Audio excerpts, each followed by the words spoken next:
La semana pasada tratamos de empezar a ver de qué se trataba la vida de la comunidad de Ámsterdam. Hemos visto algunas cosas que no conocíamos.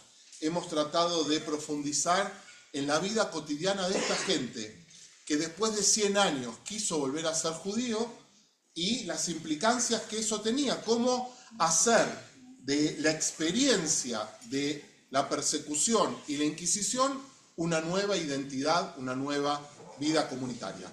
No solo en Ámsterdam, sino en Hamburgo, también en Amberes, también las nuevas comunidades que todos conocen, muchos de ustedes habrán visitado, de Recife, Curazao y otras que son gente que salió de esas comunidades. Todavía hoy en Panamá hay una comunidad judía que se llama Española Portuguesa, ¿sí? Que viene de ese mismo origen. Y también hay una en Nueva York, que es gente que vino de ese mismo lugar.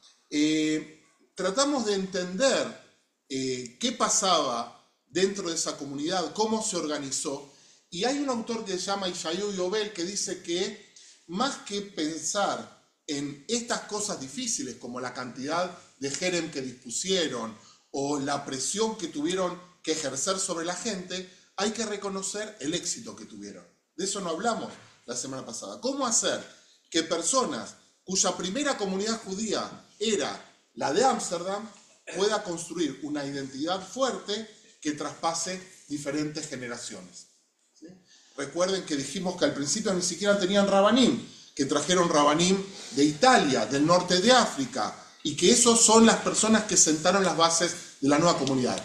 Una comunidad que empezó siendo de pequeñas personas que llegaron, que las autoridades ni las vieron, hasta que les dieron el estatus que no les dieron en algún momento en Londres, que algunos viajeros que yo comenté eran de Inglaterra, llegaban a Ámsterdam y decían, aquí los judíos pueden vivir abiertamente. ¿Sí? Era una cosa importante. Y vimos también que era una élite económica y que trataba de copiar algunos de los modos de la otra sociedad en la que vivía.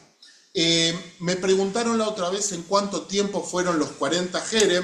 Algunos dicen que en un siglo, ¿sí? Uno puede decir en 100 años, 40 jerem nada más, pero hay comunidades que en 100 años no hicieron ni uno. Y ahí uno de los autores dice que tanto en Hamburgo como en Ámsterdam hicieron 40 en cada uno. O sea, es un número elevado, es un número que llama la atención en cuanto a la necesidad de poner disciplina a la gente. Al final de eso se trata. Cuando hablamos acerca de quién declaró el jerem, vamos a leer en un ratito, y lo mismo sucede con quién lo puede levantar. En el material que creo yo hemos repartido en el nuevo, el texto que está marcado como número 4, en la página 3, gracias a Sonia que nos indicó que valía la pena poner, yo quería empezar la clase de hoy no leyendo el jerem de Spinoza, ese lo vamos a leer después, sino otro jerem que también está en los libros de la comunidad, que fue en el año 1639, un poquito antes de Spinoza, pero dice así. Fíjense qué interesante. Teniendo en cuenta que Itzhak de Peralta desobedeció lo que la susodicha o el susodicho Mahamad, el Mahamad dijimos que era quien dirigía política institucionalmente en la comunidad, había ordenado, y el hecho de que Peralta respondió con palabras negativas a este asunto, y no contento con esto, Peralta se atrevió a salir a buscar a los miembros del Mahamad en la calle a insultarlos. ¿Sí? Imagínense la escena. La comunidad decide algo, este los espera en la esquina y les dice tal por cual, para no... Eso no pasa en ningún lugar del mundo.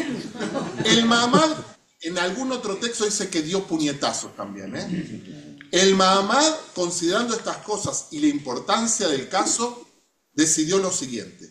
Se acuerda por unanimidad que el susodicho Itzhak de Peralta se ha puesto bajo jerem por lo que ha hecho. Nadie hablará ni tratará con él, solo la familia y otros miembros de su casa pueden hablar con él. Bien, este es un antecedente, es interesante el texto. Peralta, ¿qué hizo? ¿Qué les parece? Se disculpó. ¿Y si se disculpó, qué pasaba?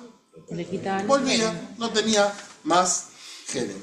Eso me parece que es un dato interesante. Me gustaría, en un minutito más, comenzar a leer el jerem de Spinoza. Para aquellos como Tommy que observaron que yo mandé un material mucho más extenso, el material más extenso empieza con algo que se llama Tojajot. Tojajot son amonestaciones que aparecen en la Torá, aparecen en dos libros, en el libro de Baikra y en el libro de Devarim, en el libro de Levítico y en el libro de Deuteronomio, que son palabras de este estilo. Para los que lo leyeron, si te portás bien, si haces las mitzvot... ¿Cómo está, Mauro? Bien, también. Les pido que cierren el micrófono, por favor. Si te portás bien, si haces las cosas que dice la Torá, te va a ir bien. Pero si no las haces, ¿cómo te va a ir? ¿Sí? Como dicen aquí, las penas del infierno. ¿Sí? Y la lista de las penas del infierno son los que la gente del Mahamad decidió incluir en el texto de Spinoza. No son inventos de ellos. Cuando dice, maldito eres aquí, maldito eres, sale de la misma Torá. ¿Sí? Eso es algo importante. En muchas comunidades, las Tojajot se leen en voz baja. Es un día que la Torá se lee toda la Torá en voz alta, pero cuando se llega ese texto se lee en voz baja. ¿Para qué es eso? Para no darle esas palabras a nadie. Inclusive en esta comunidad, el Gabay, el que era una persona muy importante, que fue Bernard Simonson, no le entregaba esa Torá esa aliyá a nadie, sino que la leía él. ¿Sí? Para que nadie sienta que vos le das la parashá esta que habla de las maldiciones a alguien, sino que la tomaba él. ¿Se entiende? En algunos países de Europa, donde se acostumbraba, a lo mejor todavía alguno de ustedes vio esta experiencia, a rematar la Torá, ¿sí? Que la gente cuando subía la Torá se remataba, una estética que para nosotros es hoy extraña y complicada. ¿Quién subía la Torá en estas parashot? Los que no tenían plata. Los que no, porque nadie. ¿Quién quiere subir a una parashá que le diga maldito eres en la salida, maldito eres en la entrada? Ya bastante tzures tenemos en otro lado. Encima subir a la Torá. Entonces, ¿entienden lo conflictivo? Por eso la costumbre de leerlo en voz baja a mí me parece que es interesante, por lo menos para alguna persona. Yo no me acuerdo si no fue Alfonso, me dijo, pero si son cosas que hay que tomar en cuenta, ¿por qué no se dicen en voz alta así todos la escuchan? ¿Sí? ¿Se entiende la lógica? ¿Por qué? Porque son duras, porque nadie quiere hablar en esos términos. Los Hasidim la tratan de entender con una oración, y me estoy desviando, pero para poderle dar sentido a ese texto, que dice que todo eso ocurre, dice la misma para allá, porque no serviste a Dios de simja, con alegría. O sea, todas las maldiciones, ¿por qué son? Porque ya la actitud personal es mala. Entonces, si empezás mal, ¿cómo vas a seguir? Igual. Si lo haces las cosas con alegría, no vas a vivir eso. Los señores del Mahamad hacen saber a sus señorías, a toda la comunidad, hace días, teniendo noticia de las malas opiniones y obras de Baruch de Spinoza, procuraron por distintas vías y promesas apartarlo de sus malas costumbres. No dice de sus malas ideas, muy bien, dice de sus malas costumbres. Y nosotros sabemos hasta ahora que lo único que hizo diferente es contar lo que él pensaba. Yo conté inclusive que durante el duelo de su padre fue al minyan constantemente, y esto fue muy poquito del minyan de su padre. Lo invitaron a reconsiderar sus posiciones. Recuerden que en la novela de Rodríguez Santos, si no me equivoco, hay un encuentro no con el Mahamad, no con el Bord, sino con los jajamim. Ustedes saben que en las comunidades sefaradim hay una costumbre que al rab no lo llaman rab. ¿Cómo lo llaman? Jajam. Es hermoso. ¿Sí? Es bello, es bello. ¿Pero por qué? Porque el estatus de jajam no es un estatus cualquiera. Entonces, dice, y no pudiendo remediarlo, antes, al contrario, teniendo cada día mayores noticias de las horrendas herejías que practicaba y enseñaba, ¿sí? Ahora ya no es solamente que él pensaba, sino que estaba influenciando en otros, que al final ese es el verdadero peligro. Y enseñarse de los actos monstruosos que cometió, no tenemos ninguna noticia de eso, teniendo de eso muchos testimonios fidedignos que presentaron y testificaron con todos en presencia del susodicho Espinosa, y quedando convencido que examinando todo ello en presencia de los señores rabinos, jajamim, decidieron con su acuerdo que dicho Espinosa sea puesto en Jerem y apartado de la nación de Israel, como por el presente lo exponen en Jerem con la siguiente, ¿cómo dijiste, Eddie? Expulsión. Bien, digamos que hasta ahí no dicen nada diferente que al pobre señor Peralta. Dime. ¿Cuál es la diferencia entre Jerem y Nidui? Bien, hay un poquito más adelante lo vamos a ver. Nidui es una medida previa al Jerem. Antes de dar el Jerem, se le da un Nidui. El Nidui dura 30 días.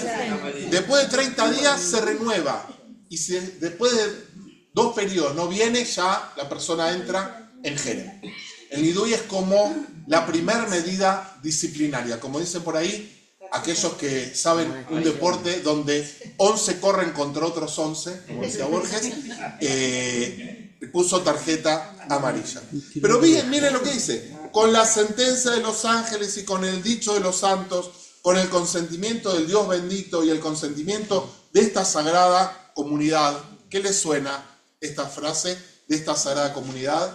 ¿Cuándo lo usamos? En Kol Nidre, muy bien. ¿Sí? En Kol Nidre decimos la comunidad Bishivash el Malo, Bishivash el Mata, con la congregación de arriba y con la congregación. Y en presencia de estos sagrados sefarim, lo mismo que en Kol Nidre. En Kol Nidre se sacan los sefarim porque se saca la ley. ¿Sí? Yo no sé si ya lo dije en otra oportunidad. Cuando sacamos los libros, sacamos la ley, ponemos la ley en la comunidad, en medio de la comunidad. Con los 613 preceptos que en ellos están escritos, nosotros ponemos el Jerem, apartamos, execramos a Baruch Espinosa con el Jerem que se comulgó, que propuso Yoshua en Jericó. Jericó es la primera ciudad que conquistó Yoshua cuando entró en Israel, es la primera ciudad que se destruyó, todos recuerdan cómo, dando una vuelta cada día, el último día, ¿cuántas vueltas se dio? 7 vueltas, se gritó, se tocó el shofar y las murallas de Jericó se cayeron. Pero una prescripción hay sobre Jericó que no se podía construir nunca sobre esa ciudad. Una vez destruida, no se podía volver a construir.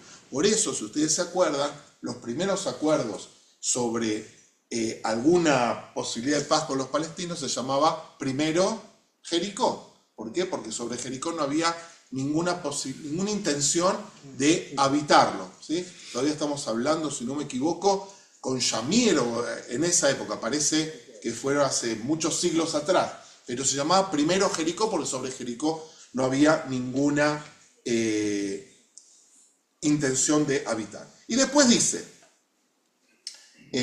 con la maldición que maldijo Elías, con las maldiciones escritas en la ley, y ahora lo que dice la Torá, maldito sea de día y maldito sea de noche, maldito al acostarse y maldito al levantarse, maldito al entrar y al salir, ¿sí? Es duro, ¿no? No quiere el Altísimo perdonarle hasta que su furor y su celo abracen a este hombre. Lance sobre él todas las maldiciones escritas en el libro de esta ley, borre su nombre debajo de los cielos y sepárelo, para su desgracia, de todas las tribus de Israel, con todas las maldiciones del firmamento, escritas en el libro de la ley. Y vosotros, Beaten Adbekim Adonechem Jaim Kulhem Hayom. Es esa frase que decimos cuando leemos la Torá. Y vosotros, que están unidos al Altísimo. Adbekim quiere decir adheridos, pegados, ¿sí?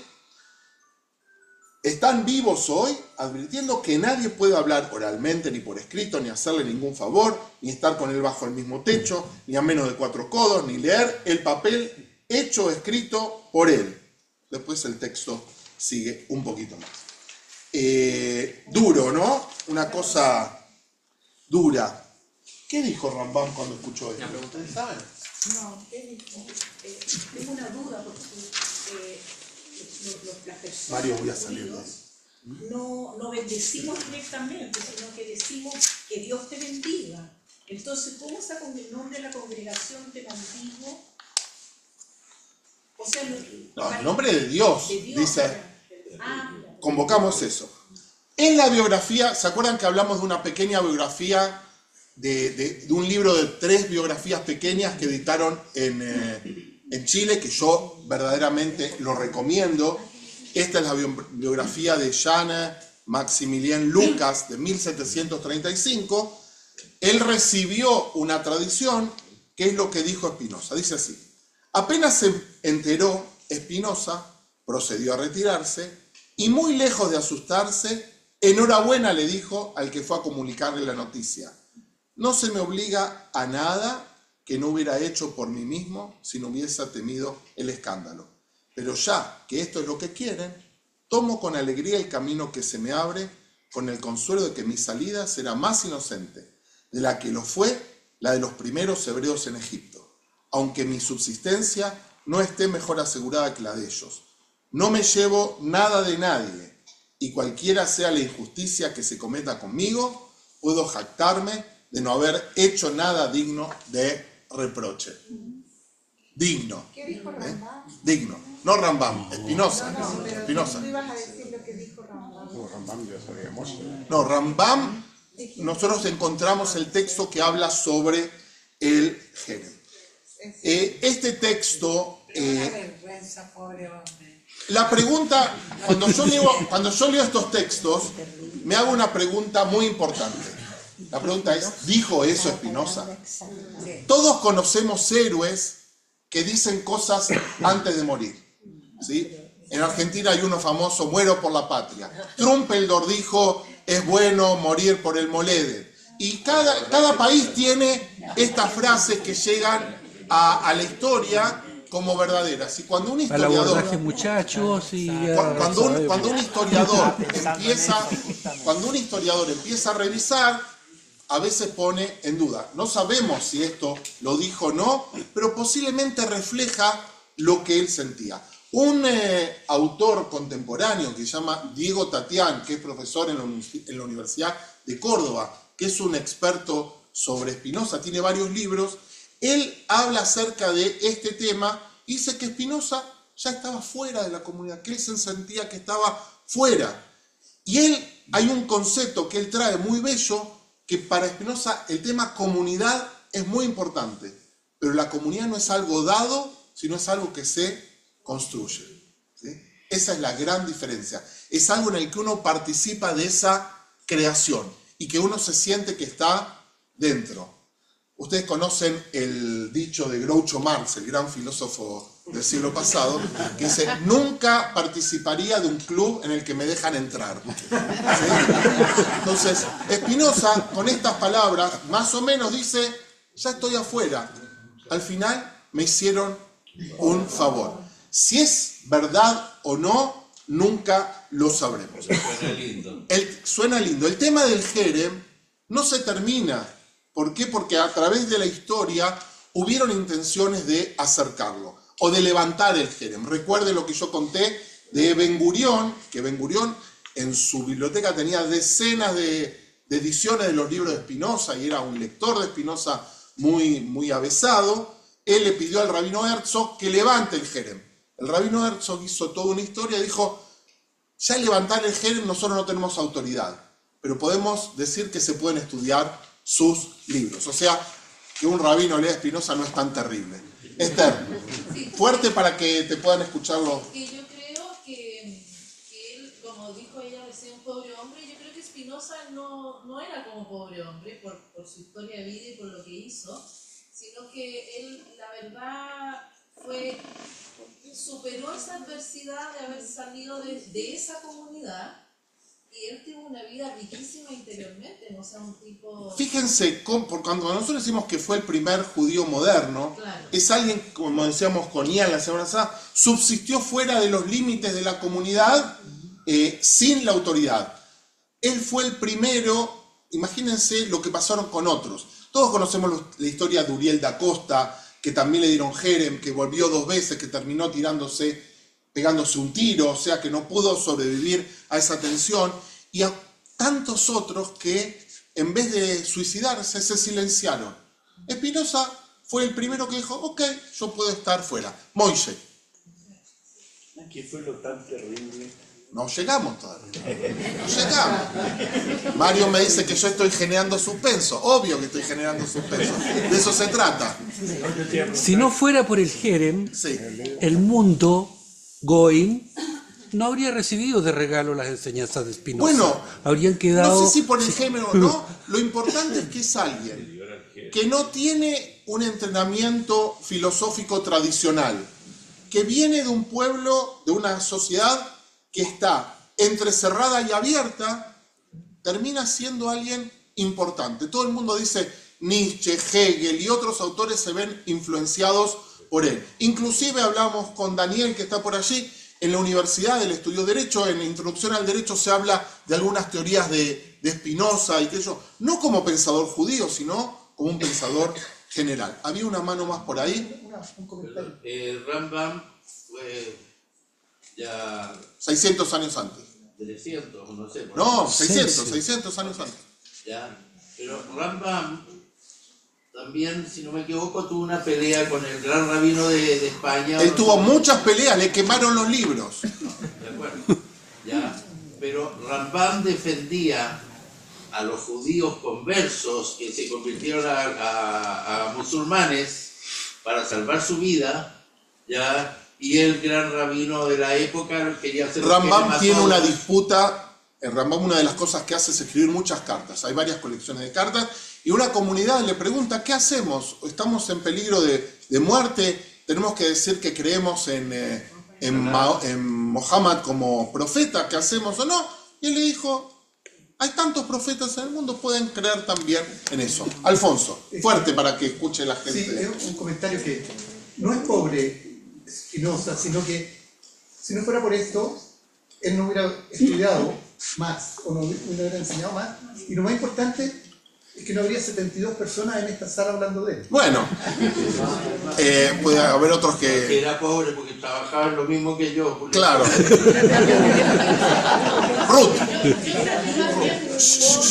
Pobre la comunidad. Exacto. Pobre... Porque la comunidad, si yo me pongo, no estoy al nivel de Spinoza, pero si yo tuviera una disputa con mi comunidad y mi rabino no es capaz de llegar a un entendimiento conmigo y lo único que hace es decirme chao, encuentro que es muy pobre esa comunidad como para no haber podido llegar a un entendimiento. Entendido desde ahora, podemos entenderlo así. La comunidad lo vivía como un tema de subsistencia. Decir, Sí, que... pero con anular a tu concreto. Bueno, pero estamos hablando de gente que vivió en el año 1600. Hay una brecha histórica que nosotros podemos entender. El tema del pluralismo, el tema de aceptar a otro es un tema más moderno, no es un tema de la antigüedad. Yo conté inclusive que muchos autores no escribían lo que pensaban por temor, porque iban a ser asesinados. Andrés se está poniendo interesante. No, primero Andrés levantó la mano hace un rato. Una comunidad ortodoxa hoy día, ¿no sería Spinoza también? Vamos a ver lo que dice una comunidad hoy día. Vamos a ver el 2021. Vamos a ver qué dice. Vamos a ver dos, no una. Yo quiero decir que Fuerte. en realidad él es un héroe, porque él renunció a dar a conocer y a participar en la comunidad por razones de seguridad de la comunidad. ¿Por qué es Esa tan la fascinante? Porque es un rebelde, porque él acepta Porque estaba estar fuera de los aprendiendo márgenes. Pero claro, que estaba estudiando y aprendiendo otras cosas. Bien, en el año 2020, sí, A propósito de eso, Diego Tatián tiene un libro que habla de Spinoza disidente. tiene uno que se llama El salvaje cauto, una cosa así. Y hoy las disidencias sexuales, por ejemplo, tienen a Spinoza como un referente de la Obvio. tradición. Exactamente. Bien, escuchen esto, creo que está en el texto 5. El señor Itzhak Melamed le pide al rabino de la comunidad de Spinoza en el año 2021, lo vuelvo a decir, 2021, ¿sí? No estamos hablando de la Edad Media, no estamos hablando de... ¿Hebreo cristiano? No, en el hebreo no estaba datado. Dice, el profesor Itzhak Melamed pide a la comunidad judía de Ámsterdam que él está haciendo un documental. El documental se llama 6 motivos para excomulgar a Spinoza. O sea, el documental no dice, voy a hacer una apología a Spinoza, voy a ver qué pasó con él. Le pide a la comunidad revisar los archivos y recibe esta carta. Ámsterdam, 28 de noviembre, estamos hacía un aniversario hace poquito, 2021. A la atención del profesor Itzhak Melamed. Escuchen el fraseo. Lo Jajamim y Parnasim. ¿Qué son los Parnasim? Son los miembros del board. ¿Sí? Del Kala Kadosh, Talmud Torah, hicieron Jerem a Spinoza y sus escritos con la prohibición más severa posible. Y miren lo que dice. Prohibición que permanece vigente para siempre y no puede ser rescindido. Siglo XXI. No se asusten porque ahí le van a responder, pero déjenme llegar. Usted ha dedicado su vida al estudio de la obra prohibida de Spinoza, o sea que le dice... Estudió otra cosa, no esto. El desarrollo de sus ideas. Su solicitud de visitar nuestro complejo y crear una película sobre este apicoires. ¿Qué es apicoires? Hereje. En realidad la palabra apicoires viene de Epicuro, que los rabinos veían como la máxima expresión de la maldad, de la herejía. Es una palabra que está en el Talmud, apicoires. En yiddish se dice apicoires. Apicoros se dice en hebreo, en yiddish, apicoires. En nuestra esnoga, como se llama la sinagoga, y Yeshiva Zahaim, es incompatible con nuestra tradición alágica, histórica y ética, y un ataque inaceptable a nuestra identidad y herencia. Creo que no lo va a dejar entrar. Por lo tanto, rechazo su solicitud y lo declaro persona no grata en el complejo de la sinagoga portuguesa. Le deseo Hanukkah Sameach. Bueno, está escrito, perdón. Tengo la copia de la carta por ahí, porque me parece fascinante estos documentales. Ahí, firmada con los sellos. Quiero que conozcan a un personaje que yo respeto mucho. ¿Alguien lo conoce? No. Natán López Cardoso. Natán López Cardoso es un rabino contemporáneo que nació ¿en qué ciudad? Natán López Cardoso. ¿Qué le parece? En Ámsterdam. Y ahí está con un cuadro de Ámsterdam, de Spinoza, en una familia laica. ¿Sí? Y él dice, el único rebe que había en mi casa era Spinoza. Dice, yo no estoy de acuerdo con las ideas de Spinoza. Hubo un congreso para levantar el Jerem y él fue el expositor en este congreso a favor de levantar el Jerem. Es un rabino contemporáneo, ortodoxo, que escribe ensayos increíbles. Escribió varios libros, un libro sobre la halajá, y lo interesante es que lo cita a Heschel en más de 20 oportunidades en el libro. ¿Sí? O sea, es alguien que no tiene miedo de mirar un poquito más allá de los 4 codos de la halajá. El querido Natán López Cardoso le responde al rabino y le manda una carta para el rabino Sarfati, rabino de la sinagoga portuguesa española en Ámsterdam, el 30 de noviembre. ¿Cuándo fue el otro? 24 de noviembre. ¿Cuánto tardó en escribir? 2 días. ¿Cuánto era? ¿28? 2 días. 2 días nada más. Rabino Sarfati, Shalom. Ayer me sentí abrumado por los correos electrónicos que recibí mostrándome la carta del 28 de noviembre que usted envió al profesor Itzhak Melamed en los Estados Unidos. En esta carta, usted le prohíbe ingresar al complejo de nuestra sinagoga, que dice de nuestra sinagoga. Él se siente vinculado. También llamada Esnoge, para estudiar documentos relacionados con la prohibición de Spinoza en sus esfuerzos por crear una película sobre este filósofo. Parece que usted puede ignorar el hecho de que el famoso gran rabino de Israel, el rabino Yitzhak Alevi Herzog, Zichrono Libraja, ya ha declarado que la prohibición solo estuvo vigente alágicamente mientras Spinoza estaba vivo. ¿Sí? ¿Se entiende lo que dijo Herzog? ¿Por qué el problema si estaba vivo? Porque si estaba vivo podía generar más ruido. Muerto el perro, dice, se acabó la rabia, ya murió. El impacto que va a tener después es solamente a través de los libros, no va a armar otra cosa. Además, parece que usted no conoce la historia de la prohibición y las muchas deliberaciones sobre la causa real de esta prohibición y las enseñanzas del propio Spinoza. En cuanto al profesor Melamed, tal vez sea necesario informarle que es un judío profundamente religioso que se crió en la ultraortodoxa Bnei Brak de Israel y estudió en yeshivot. O sea, era una persona que venía de adentro, no de afuera. Y no lo dejó entrar ni siquiera al edificio. Su opinión de que la prohibición de las obras de Spinoza sigue vigente indica claramente que usted no está familiarizado con sus escritos. O sea, no lo leyó nunca en su vida. Me parece raro. Yo creo que un rabino de esta categoría, en una comunidad como esta, que no leyó a Spinoza, puede decir que no lo leyó. Pero no haberlo leído es otra cosa. Recuerden lo que yo dije, ¿dónde se estudiaba Spinoza? Se podía. Y por lo tanto, mire cómo lo trata. Y por lo tanto es completamente incapaz de expresar una opinión sobre su filosofía. Sigue Nathan López Cardoso. Como rabino ortodoxo que estudió en la ultraortodoxa yeshiva Gateshead de Inglaterra durante muchos años y que ha leído todas las obras de Spinoza, soy de la opinión de que Spinoza a veces tergiversa deliberadamente el judaísmo.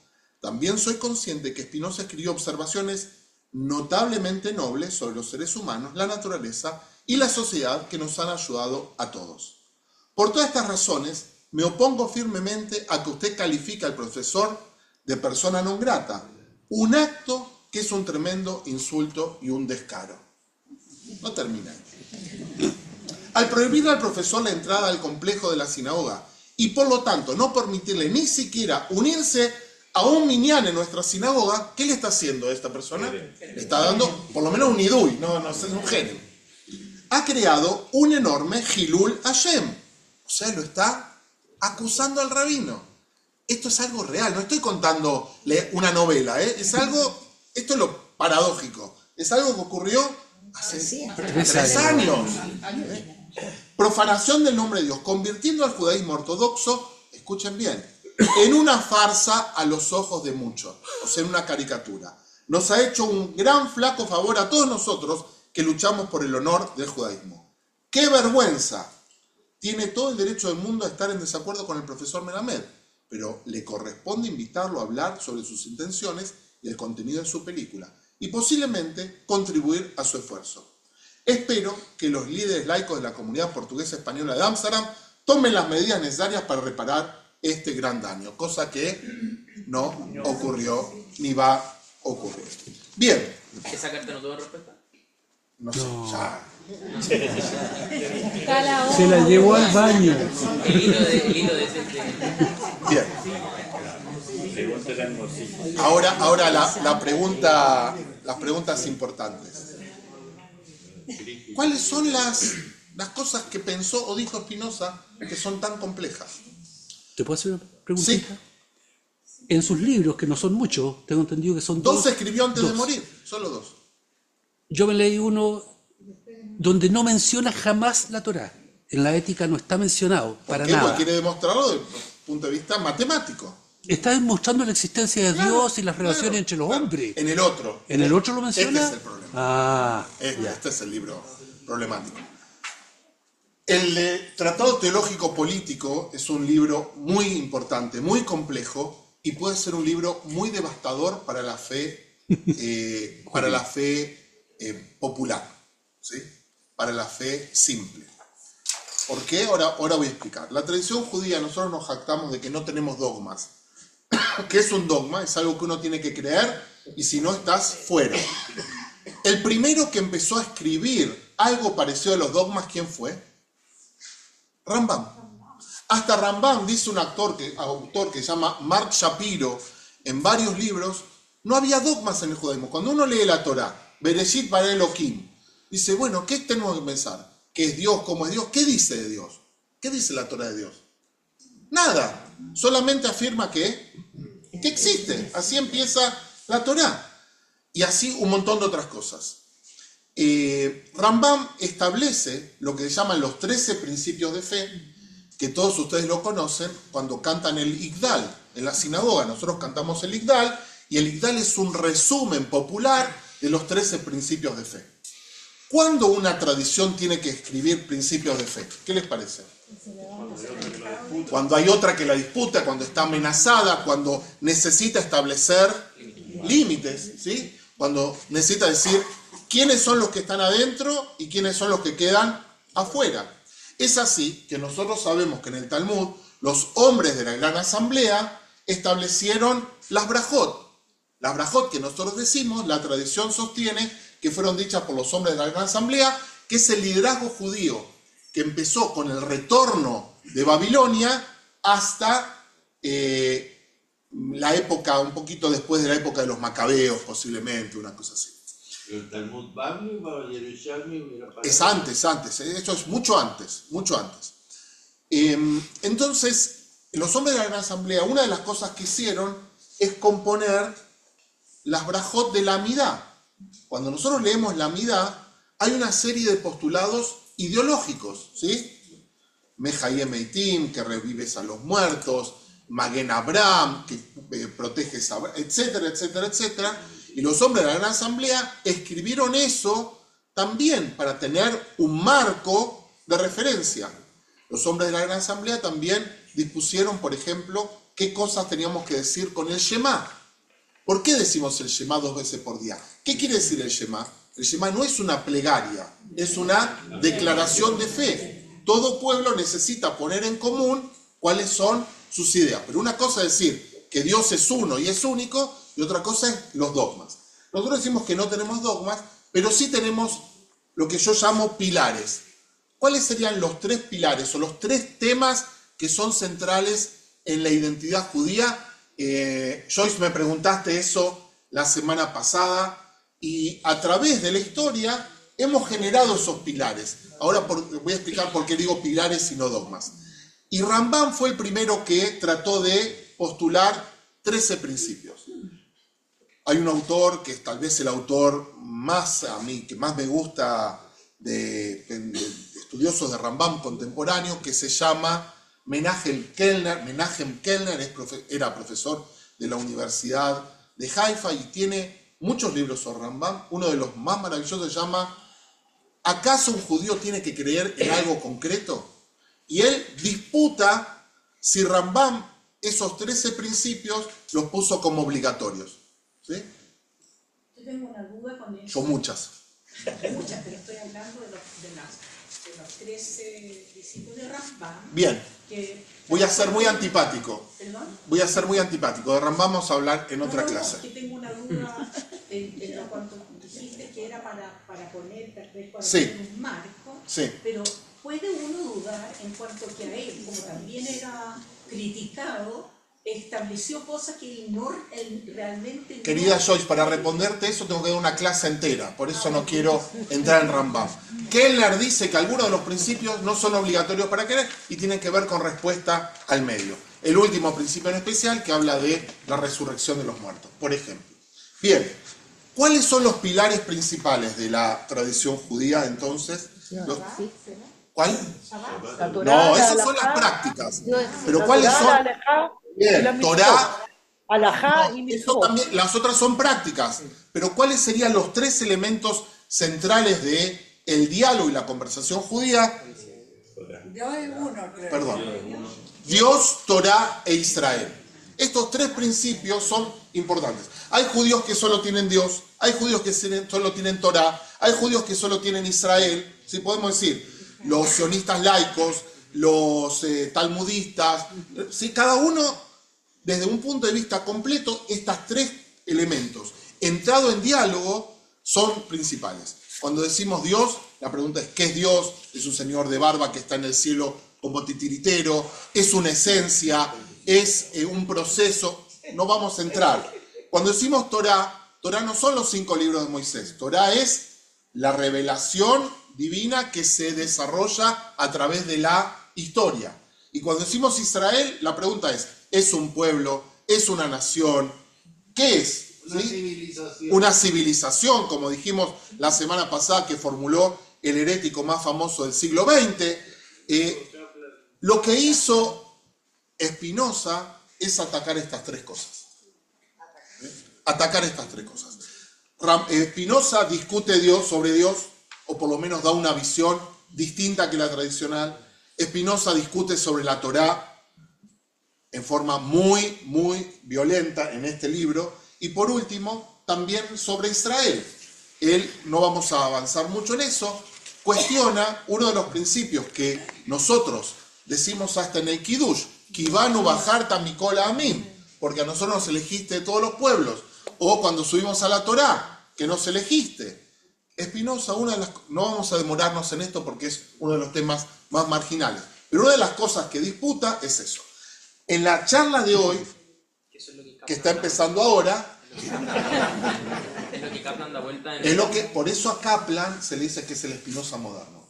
Muchos de los temas que Kaplan toma son los temas de Spinoza. Aquellos que leyeron el libro de Yalom sobre el enigma Spinoza, vieron que hay personas que no leen ni la introducción ni lo que dice después. Bueno, si no leyeron lo que dice después, tómense el trabajo, porque ahí dice las palabras del amigo de Spinoza, no me acuerdo cómo se llama, no sé si Moreno o algo así, son tomadas literalmente de un rabino del siglo XX que se llama Mordechai Kaplan. ¿Sí? O sea, el autor Yalom ficcionó las ideas de Kaplan y las puso en diálogo con las de Spinoza. La discusión en ese marco es que el alumno le dice, yo estoy de acuerdo contigo, pero vos lo estás planteando desde afuera y yo lo quiero plantear desde adentro. Esa es la única diferencia. Entonces, Spinoza empezó a escribir el Tractatus como respuesta a su Jerem. Lo escribió a mano, no lo publicó nunca, al final se lo quedó y no lo publicó. Él lo empezó a escribir ¿en qué idioma? En español, muy importante eso. Y fue la base para este libro. ¿Qué es lo que Spinoza ataca? Nosotros decimos, ¿qué es lo que dice la tradición sobre la Torá? Sobre los 5. Primero, digamos en forma general. ¿Qué decimos la Torá? ¿Qué es la Torá? Es la revelación de Dios. Son los 5 libros que Dios le entregó a Moisés. En algunos casos le dictó a Moisés. En algunos casos es la palabra de Dios hecha libro. ¿Sí?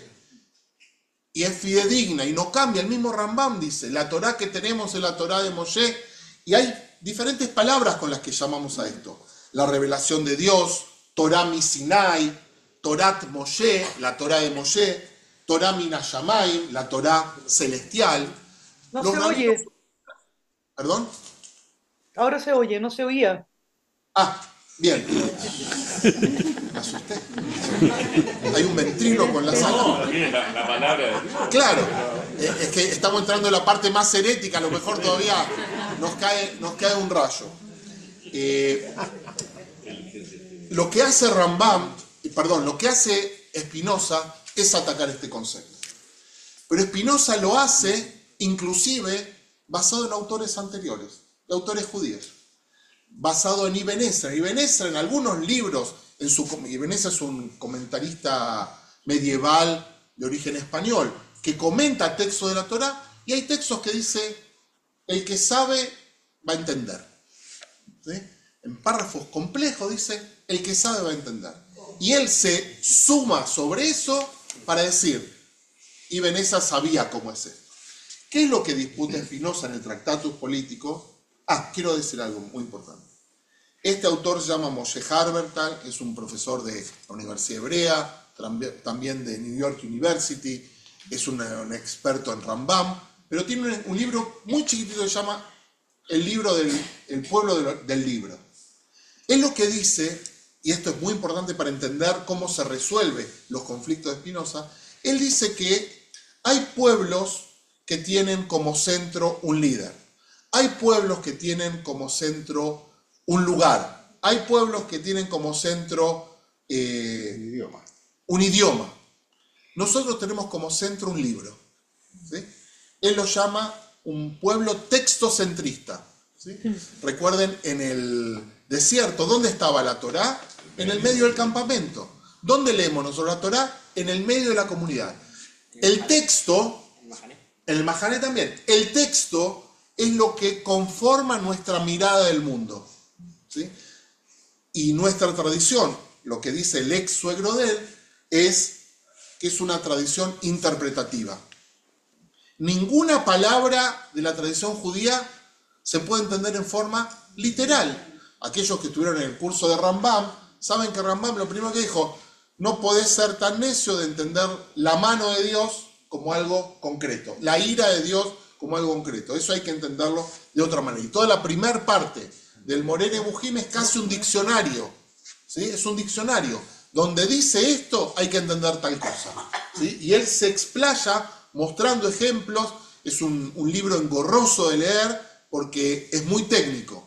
Pero él ya dice que no hay que leer en forma literal. Moshe Harbert te dice: somos una tradición textocentrista, comprendemos la realidad a través de una narración. La narración es lo que da sentido a nuestra historia. Si nosotros nos preguntamos cuál es el objetivo del libro de la Torá y de Bereshit, es la existencia del pueblo judío, la misión y comprender la humanidad. En el primer pasuk, donde dice Bereshit bare Elohim et hashamayim veit haaretz, Rashi dice: no tendría que haber empezado la Torá ahí, sino en la primer mitzvah para el pueblo judío, que es el Shmot Yudbet, Éxodo 12, donde dice: este mes es para ustedes el principio de mes. O sea, si empieza la Torá en el Bereshit, es para decir, por ejemplo, que hay un Dios que es universal, que no es solamente con los judíos. Entonces ya la misma tradición es una tradición interpretativa. Tenemos la Torá escrita, la Torá oral, etc. Y la teología tradicional es que Dios dictó a Moisés la Torá. Algún autor contemporáneo, creo que está en la próxima lámina, que se llama Louis Jacob. Louis Jacob es un rabino que en los años 50 o 60 era candidato a ocupar el cargo que después tuvo Jonathan Sacks, de gran rabino de Gran Bretaña, y como él había escrito algunos temas sobre teología que hablaba sobre la Torá y si es divina o no, con eso quedó fuera y fundó la New London Synagogue. Es una historia muy famosa. ¿Él qué dice en sus escritos? Dice: algunos piensan que Dios entregó la Torá a Moisés como la reina de Inglaterra le da la copa en Wimbledon. ¿Sí? Lo dice en forma irónica. O sea, Dios entregó la Torá como si fuera un libro escrito. Entonces, si es así, ¿por qué en la Torá, va a decir Spinoza, hay contradicciones? El mismo Rashi, cuando habla sobre la Torá, establece un principio que dice: no hay antes y después en la narración de la Torá. Porque a veces nosotros leemos textos que están embrollados. Esto es lo que se llama crítica bíblica.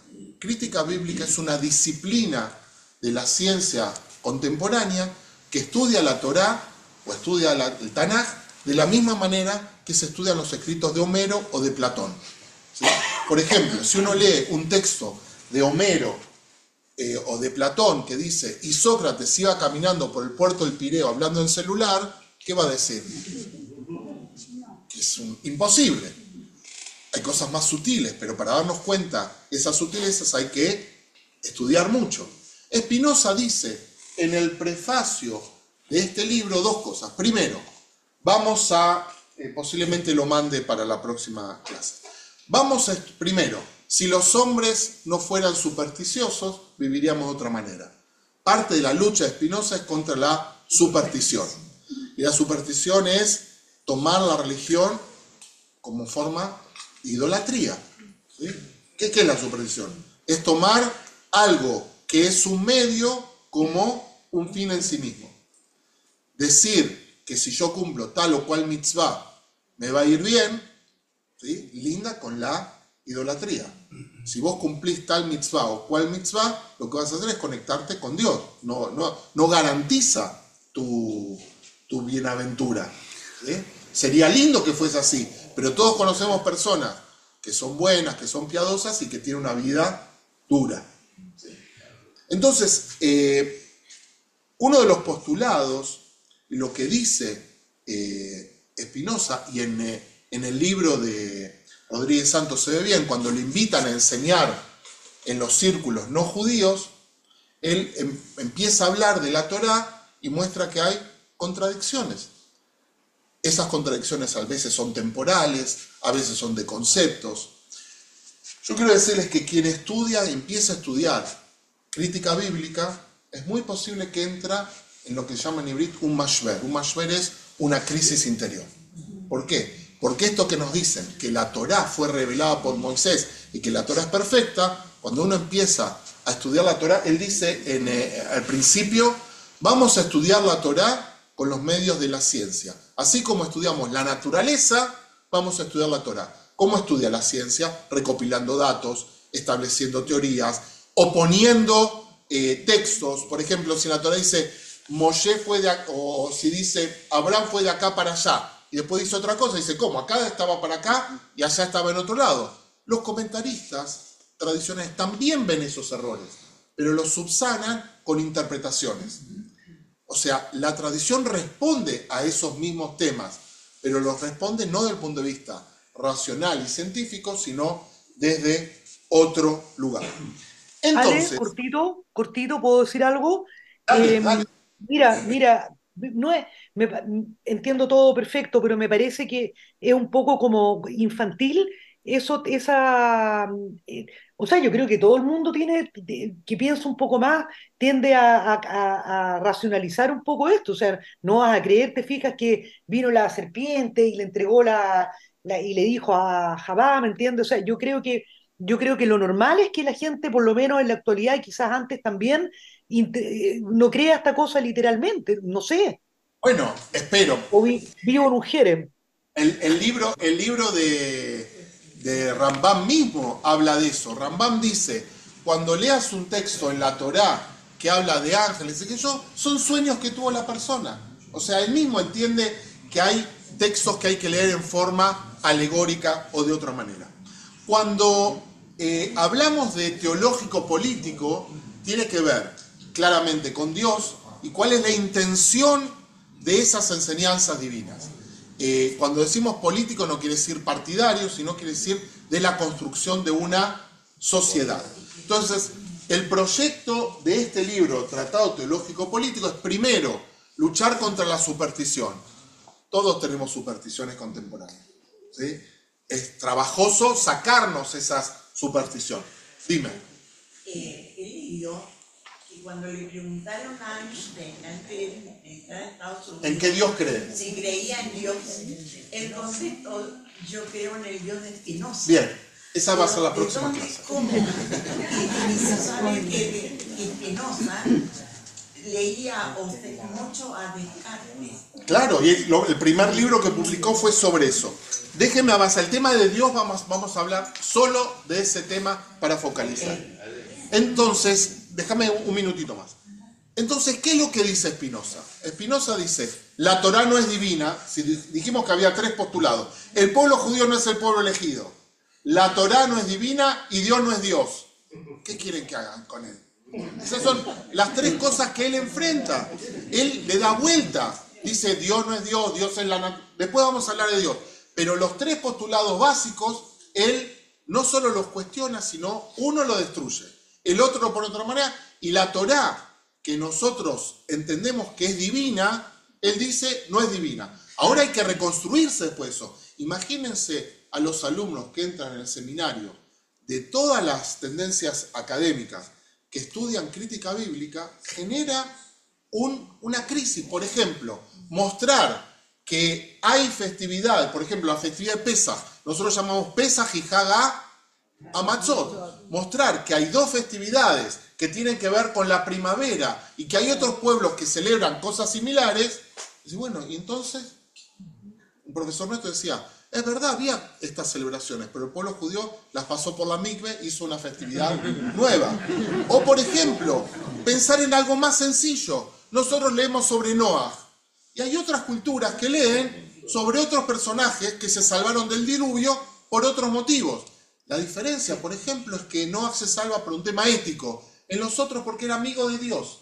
Hay una diferencia, pero el relato es parecido. Entonces, ¿cómo enfrentamos que hay relatos que nosotros tenemos y que también otros tienen? O sea, no éramos tan exclusivos. Y después él empieza... No, antes de que el pueblo fuera elegido. Por supuesto, pero está en la Torá. Y como otros tienen un texto similar. En la época de la Torá no lo conocían, o sí lo conocían y lo refundaron. Entonces, Spinoza golpea en un tema que es muy duro. Y lo que decía hace un ratito Steffi es una gran discusión. Cuando yo era chico, la discusión entre los diferentes movimientos era, no, ustedes no creen en la halajá. Y cuando nosotros discutíamos halajá de la misma manera, decían, no, ustedes no creen que la Torá es divina. Ahora la discusión ya no es halajá, si creemos en la divinidad de la Torá. Lo interesante es decir, ¿qué quiere decir la divinidad de la Torá? ¿Sí? ¿Por qué? Porque cuando uno estudia profundamente otros autores, inclusive medievales, la divinidad de la Torá no tiene que ver con el origen, tiene que ver con el contenido. No tiene que ver con la arqueología del texto, tiene que ver con la filosofía propuesta con el texto. Pero hacer ese movimiento no es fácil. Yo estuve en una clase en el seminario hace 2 semanas que estuvieron los chicos online, y una de las que estaba participando de esa clase dijo, cuando mis compañeros tuvieron las primeras clases de crítica bíblica, salieron llorando porque encontraron que algo que para ellos era el fundamento de la fe se había roto. ¿Sí? No quiero hacer otras semejanzas con otro pueblo, pero ¿se entiende lo que yo digo? Es enfrentar esto que yo estudié toda mi vida es de una manera diferente. ¿Y cómo me repongo? A mí ese pasaje me resulta fascinante. ¿Por qué me resulta fascinante? Porque yo creo lo que dice Rabbi Nachman. Ninguna duda se te presenta sino para crecer y tener una fe más madura. Pero hay que hacer el camino. Y el camino implica dolor. Y esto que dice Spinoza es duro. No somos elegidos. La Torá que decimos que es maravillosa es otra cosa. Es lo que dice que al final esto es la constitución del pueblo judío. Y le da valor. El valor es político, es construir una polis, ¿sí? Construir una sociedad. Y lo mismo dice Kaplan. Construir una sociedad basada en valores, está bueno. Pero no es divina. Y el tema de la divinidad es un tema muy, muy importante. Es un tema que hay que reponerse. Había varias manos levantadas por ahí. No, pero acá primero. Después Joyce. Nomi. Si el Jerez fue cuando él tenía 24 años. Y no había escrito nada todavía. Me imagino que él no había llegado todavía a nada que tuviera que ver con el Zohar. No, nada que ver. Llegó ahí. No, nada que ver. Cuando él habla Nada que de superstición y qué sé yo, no entró a la parte más profunda. No, cuando él habla de superstición, habla de esto cotidiano, ¿sí? Y lo dicen se me cayó una cosa en la cabeza, esta es una señal. Y muchas veces en la religión se transforman también en cosas de ese tipo. El Rav Kook trata de salvarlo a Spinoza, lo vamos a ver en la próxima clase, pero tiene que ver con lo divino. Y él tiene una mirada bastante condescendiente con Spinoza. Es interesante eso. Roberto. Creo que lo que es una pregunta, digamos. Yo creo que lo que le pasó es que él trató de entender. Él trató de entender lo que había estudiado o lo que le habían contado. Y dada su estructura de pensamiento, la fe no lo explicaba. Entonces, él necesitaba esta otra parte. Es la parte, como tú hablas, de consecuencia, por qué pasó, qué lo motivó, etc. Y eso es lo que lo hace dudar. Y estamos hablando en un momento donde el mundo está tratando de despegarse de la Edad Media, ¿sí? Entonces, las preguntas que él tenía no son las mismas que las nuestras. Nosotros ya estamos en una época donde la modernidad también nos mostró que tampoco es la panacea. Algunos dicen, ¿dónde murió la modernidad? En Auschwitz. ¿Sí? El proyecto de la modernidad racional puede terminar de esa manera. Entonces él, las preguntas que él tenía y las respuestas tienen que ver con su época. Nosotros estamos en otra. José y después Joyce. Estoy por la zona para no marear. Spinoza era un tipo que se sabía de memoria. Hay una gran discusión sobre eso. Pero gracias a eso el que logra ver cosas que son contradicciones. Ahora, en la filosofía moderna, a los alumnos de filosofía nos mandan a estudiar Spinoza para empezar. Y la gran gracia de esto es tener una posición crítica frente a todo. Y es por eso que se hace mundialmente conocido.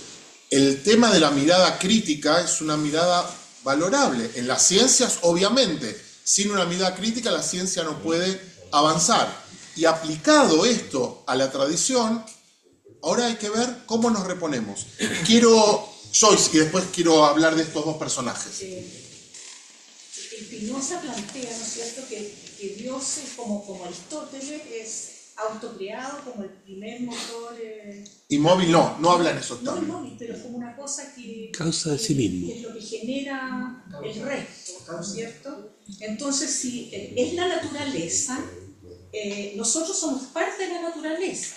Entonces, nuestro intelecto, nuestro corazón, es parte de ese Dios. De esos atributos infinitos. Ya, de Dios. infinitos. Pero eso es de Dios y vamos a hablar mañana.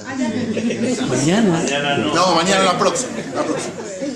No quiero ser antipático, pero si no, no vamos a terminar. Sí, dele. Estas dos personas son grandes estudiosos de la Torá desde el punto de vista crítico. Uno es Wellhausen, que es la escuela de Wellhausen muy famosa, la escuela alemana, bien antisemita para decirlo. Sus escritos lo que trataba de mostrar es cómo los judíos tienen un libro que es falso. Mientras que el otro, el Yehezkel Kaufman, es una escuela judía. ¿Qué es lo que tratan de decir estas escuelas? Es que la Torá es un patchwork. La Torá son documentos de diferentes escuelas que fueron unidos. Y eso unido permite ver las costuras. ¿Se entiende? Sí. Cuando uno observa en profundidad, ve las costuras. Cuando uno lee un texto de la Torá que viene hablando de Yosef, y después dice, y Yehuda se fue a otro lado, dice, ¿qué pasó que saltó de tema? Para los críticos es que es una escuela diferente. Los comentaristas clásicos dan respuesta.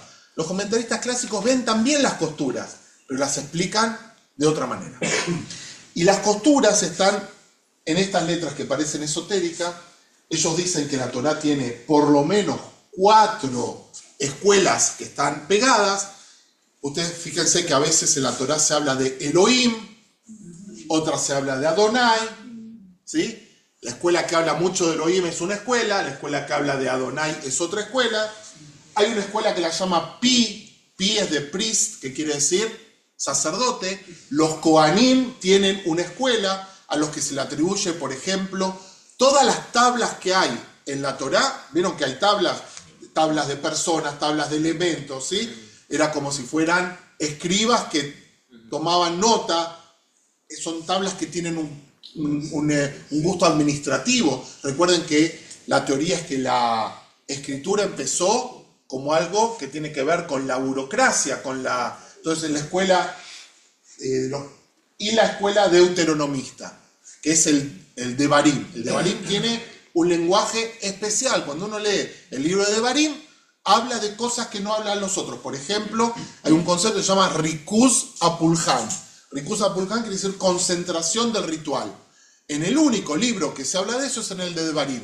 En los otros, por ejemplo, en el libro de Baikra, dice van a hacer el corbán, van a llevar al altar, etc. Pero el único que dice va a ser un solo altar es el libro de Devarim. Dice Bamakom Asher Yerae, en el lugar donde les voy a mostrar. ¿Sí?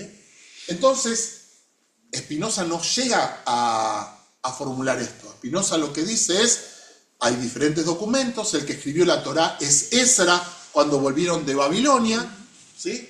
En el primer exilio, y hay algunas escuelas que dicen que hay un R, que es el redactor. Hay un redactor final que puso, por eso al R, ¿cómo lo llamamos?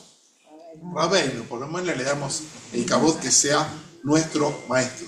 ¿Se entiende que esto es una crisis profunda en la fe? Esto es un golpe muy importante, hay que ver cómo nos reponemos de eso. ¿Cómo son las 8:35?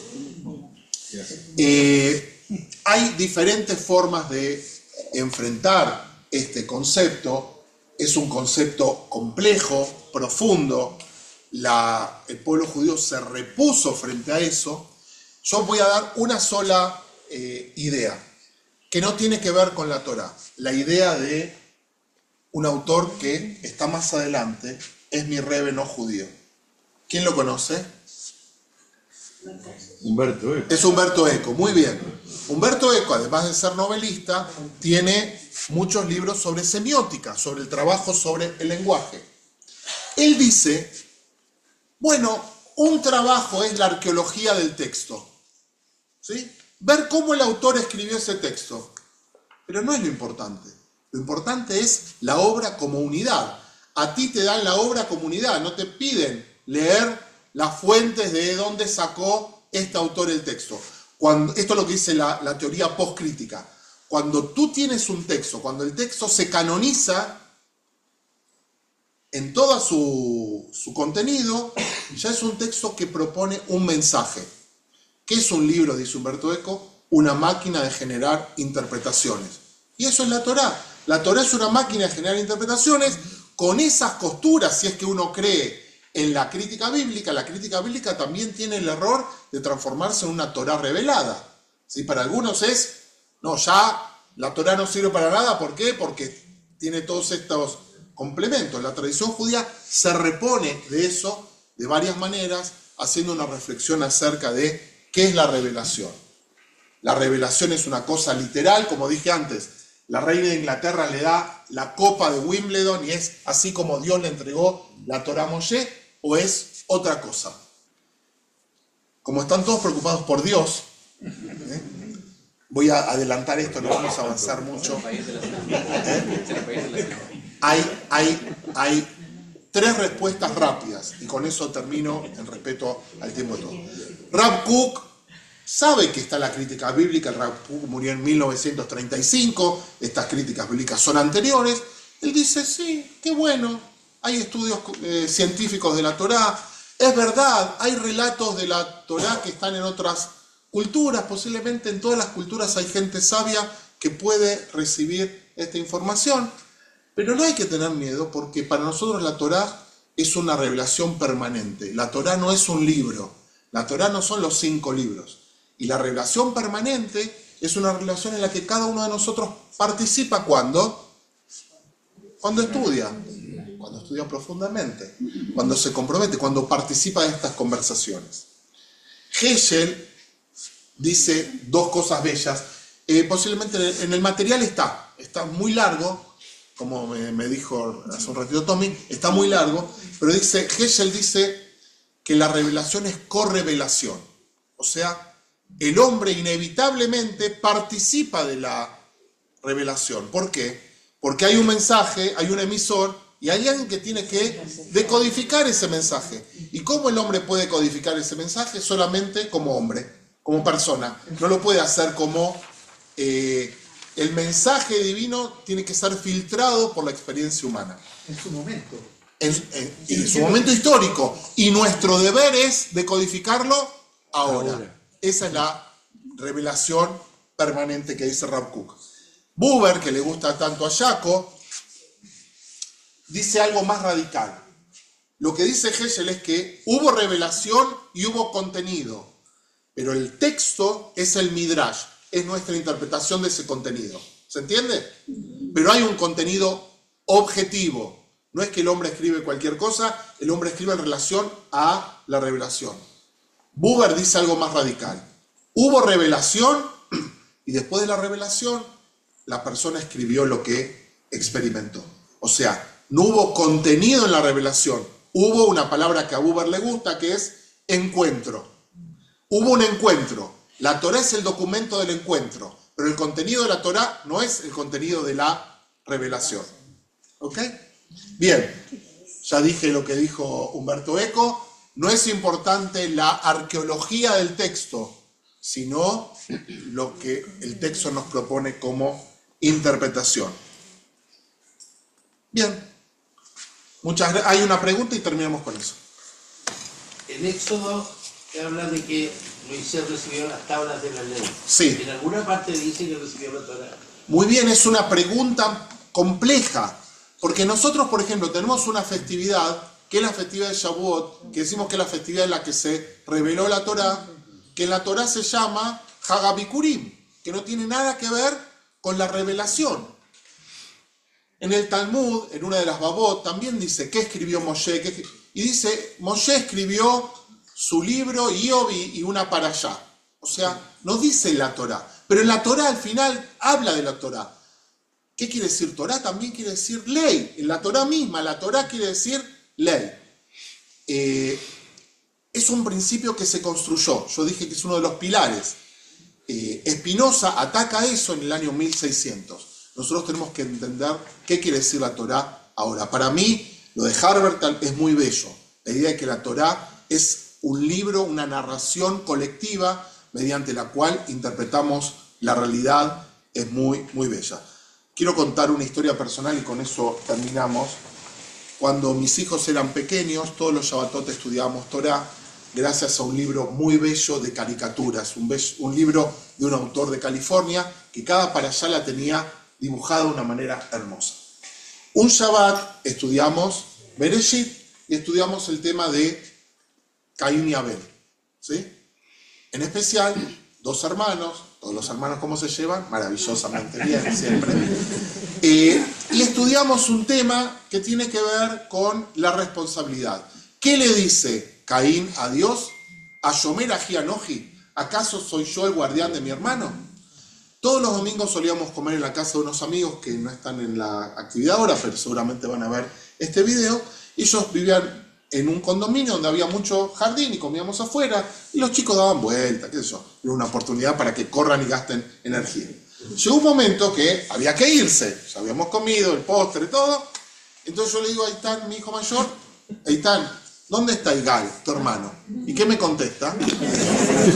¿Acaso soy yo el guardián de mi hermano?